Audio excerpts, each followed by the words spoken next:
Would you buy a 5G smartphone that costs over $2,000? No, I don't. Hey, what's up everyone? I'm Ago. This is Mr. GWS Gadgets for Searching, and I saw an article from most of the media outlets about the Galaxy S10, but not those S10 Lite or S10e, S10 or S10 Plus, but the 5G variant of the Galaxy S10, which apparently it will be called Galaxy S10X, like the Huawei Mate 20X, but that one is totally different phone from one another, since the Mate 20X is a very huge smartphone as well, and it also has a same battery size as well, 5000 mAh, which is this phone will be running in. The 5G variant of the S10, it will be S10X, and of course it has a 6.7-inch Super AMOLED display, which is kind of small compared to the 7.2-inch Huawei Mate 20X. Yeah, that one is a really huge phone. It's really huge, but that one is more on media consumption though.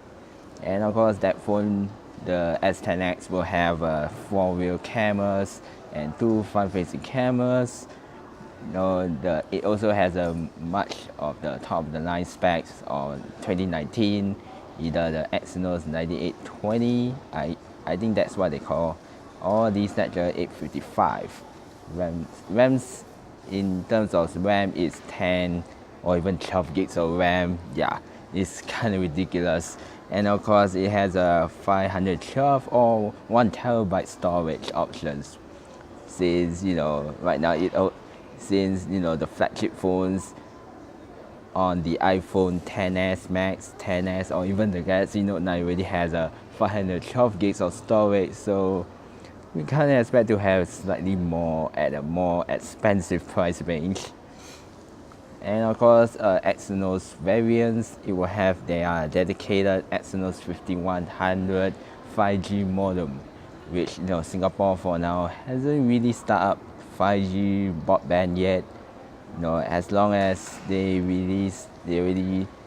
since they already set up, or once they set up their 5G modem in Singapore, expect to have a couple of 5G phones soon, but at the same time it will be overpriced as well, since 3G to 4G, when converted to 4G, or the 4G plans, the data is going back to 2 gigs, 3 gigs, which I kind of find it really ridiculous, since back then the 3G plan, like 12 gigs, will be fairly enough.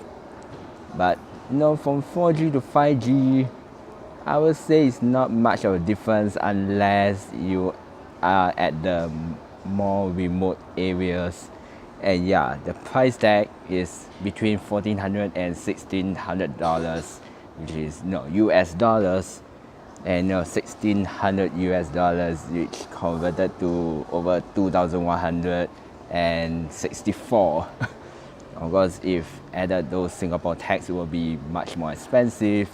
But at the same time, also not that surprising, since the iPhone XS Max is their higher capacity as over 2,000 Singapore dollars. So yeah, I don't really see what's the point having a 5G phone. Yes, even though it will have a really better connection speeds in terms of areas, especially in the underground, that would be much faster. But at the same time, I would say it's kind of expensive as well, since it's kind of weird for me.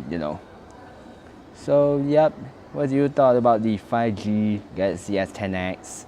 Would you really want to buy a 5G phone once 5G will start to equip in Singapore soon?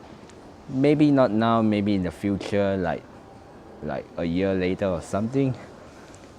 But yeah, I see it's kind of ridiculous. Maybe you can check out articles from Sam Mobile or Phone Arena or GSM Arena. At least they will give a much better spot. But in this video, I just want to talk in my opinion about the Galaxy S10X with their 5G modems, and of course their price tag, which will be extremely pricey.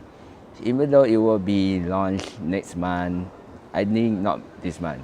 I think it's March. Yes, March, around March. Of course, it will be available as well on areas which has 5G networks, which Singapore hasn't built up yet. So yeah, what do you think about the Galaxy S10X and their 5G modem? You know where to go. And yeah, thanks for watching. I'll see you on the next video.